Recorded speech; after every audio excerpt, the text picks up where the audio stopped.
आज करते लाल माठाची भाजी. लाल माठाच्या भाजीची ना म्हणजे ही अपूर्वाईच खूप खरोखर. इकडे पालक आणि मेथी हे दोनच ओळखीचे पालेभाजीचे प्रकार बाजारात मिळतात. कधीतरी वर्षातनं 2-4 वेळा ही लाल भाजी नजरेक पडता. काल रात्री ही भाजी मिळाली. खुडून 2च पेंढे होते. खुडून ठेवलं आहे, मस्त ओल्या कपड्यात गुंडाळून ठेवलेलं आहे.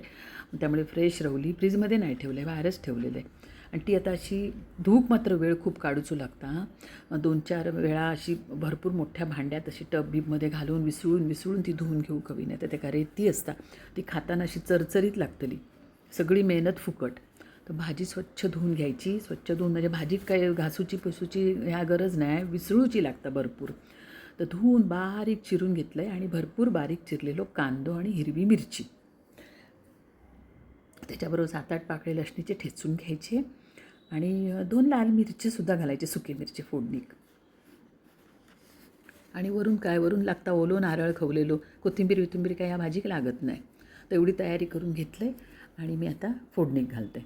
नारळ माझं किसलेलो असता फ्रीजरमध्ये, कारण गडबडीत होत नाही नारळ किसूक म्हणून. आणि मी कसं आणते नारळ किसून ना तुमका पुढच्या कधीतरी व्हिडिओमध्ये दाखवीन.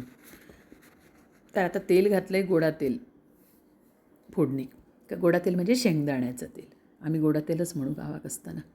तर गोडा तेल, रिफाईंडवर नाही ही भाजी बरी होत. तर गोडा तेल घालायचा, मस्त तो भरपूर कांदो घालायचो आणि सॉफ्ट होईपर्यंत त्याला जरा असं परतून घ्यायचो, जरा नरम पडूक द्यायचो त्याला.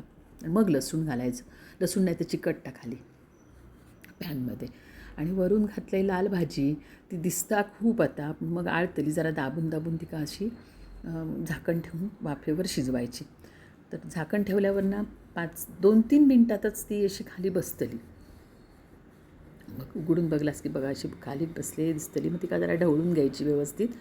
आणि वरून मग आपलं ओलो किसलेलं नारळ असं ना, म्हणजे खोबरा त्या घालायचा. आता ही बघा किती कमी झाली. आणि अशी आल्यावरच ते का मीठ घालायचा, नाही तर अंदाज येत नाही. मी आता मीठ घालून घेते आणि वरून घालते किसलेला खोबरा. तर ह्या जरा हात सोडून भरपूर घालायचा पालेभाजी, चवदार होता भाजी. आणि वरून 2 चमचे खोबरेल तेल मी असं बाजून सोडून घेतलेलं आहे. त्याचं एक स्वाद वेगळंच येतं पालेभाजीक. तर परत 2 मिनटं झाकून ठेवले, भाजी तयार. ते का वेळ लागत नाही शिजा. कोवळी होती आणि कोवळी असली की पटकन शिजतं. तर ही बघा भाजी झाली तयार. आता मस्त तांदळाची भाकरी आणि ही भाजी, त्याच्याबरोबर मिरचीच्या लोणच्यात, म्हणजे अख्ख्या मिरचीचा मी लोणचा केलेला आहे, ती मिरची बाजूक, असं झालं मस्त फक्कड बेत.